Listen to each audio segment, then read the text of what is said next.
వందే మాతరం. నేను మీ journalist Navata. Welcome to our political. Bihar Darbhanga జిల్లాలో లవ్ జిహాద్ కేసు కొత్తగా వెలుగులోకి వచ్చింది. కౌంతోల్ పోలీస్ స్టేషన్ ప్రాంతంలో పేరు మోపిన నేరస్తుడు మొహమ్మద్ సితారా నడాఫ్ ఒక మైనర్ హిందూ బాలికను అపహరించి బలవంతంగా మతం మార్చాడు. ప్రస్తుతం అతను పరారీలో ఉన్నాడు. పోలీసులు అతని ఇంటికి వస్తువులను స్వాధీనం చేసుకున్నారు.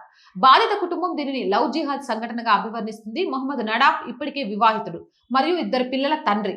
అతను గతంలో బాధితురాలిని బెదిరించాడు. దీనిపై మొహమ్మద్ చమన్, మొహమ్మద్ అన్వర్, మొహమ్మద్ జఫాన్ నడాఫ్ మరియు జమీలా ఖాటూన్ సహా 5 వ్యక్తులపై ఫిర్యాదు నమోదైంది. నిందితులందరూ ప్రస్తుతం పరారీలో ఉన్నారు. నిందితులందరినీ పట్టుకోవడానికి నిరంతరం గాలింపులు నిర్వహిస్తున్నట్లు deputy superintendent of police Shubhendra Kumar Suman తెలిపారు. మరిది లవ్ జిహాద్ కాకపోతే ఏంటి? మైనర్ హిందూ అమ్మాయిలను కూడా వదిలిపెట్టట్లేదంటే వీళ్ళ లక్ష్యం ఏంటి? నేను మన కేరళ స్టోరీస్ 2 సినిమాలో చూసా. 8.5 కోట్ల మంది అవివాహిత హిందూ ఆడపిల్లలు ఉన్నారు. వాళ్ళను మతం మార్చడమే మన లక్ష్యం. అవసరమైతే మనం మతం మార్చుకొని నటిద్దాం, ప్రేమ చూపిద్దాం, ఇంకోటి చూపిద్దాం, కాదు కూడదంటే బెదిరించేద్దాం. కానీ end of the day Hindu అమ్మాయిలు ఒక్కళ్ళు కూడా ఉండకూడదు.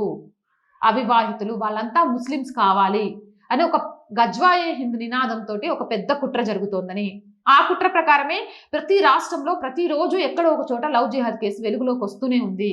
గతంలో వారానికి ఒకటి, 10 రోజులకు ఒకటి లవ్ జిహాద్ కేసు చూసేవాళ్ళం. కానీ ఇప్పుడు రోజులో పదుల సంఖ్యలో లవ్ జిహాద్ కేసులు దేశవ్యాప్తంగా చూస్తున్నాము. అంటే మనం ఎంత దుస్థితిలో ఉన్నాము, హిందూ ఆడపిల్లల్ని ఎలా రక్షించుకోవాలి అనేది మీరే ఆలోచించుకోండి. జై హింద్, జై భారత్. అండ్ రోజు చెప్తుందేనండి, our group of channels, our voice, our political, our Sanskriti, 3 మన ఛానల్సే. So please subscribe our channels. Content బాగుంది అనిపిస్తే లైక్ చేయండి, షేర్ చేయండి. ఆర్థికంగా సపోర్ట్ చేయాలి అనుకుంటే సబ్స్క్రిప్షన్ పక్కనే జాయిన్ అనే బటన్ ఉంటుంది. 1 to 5 లెవెల్స్ ఉంటాయి. ఏదో ఒక లెవెల్లో సపోర్ట్ చేయండి. లేదా స్క్రీన్ మీద గూగుల్ పే, ఫోన్ పేతో పాటు అకౌంట్ డీటెయిల్స్ ఉంటాయి. మీకు తోచిన సహాయాన్ని అందించవచ్చు. వ్యాపార ప్రకటనల కోసం 8328 500 576 నెంబర్ని సంప్రదించండి. జై హింద్, జై భారత్.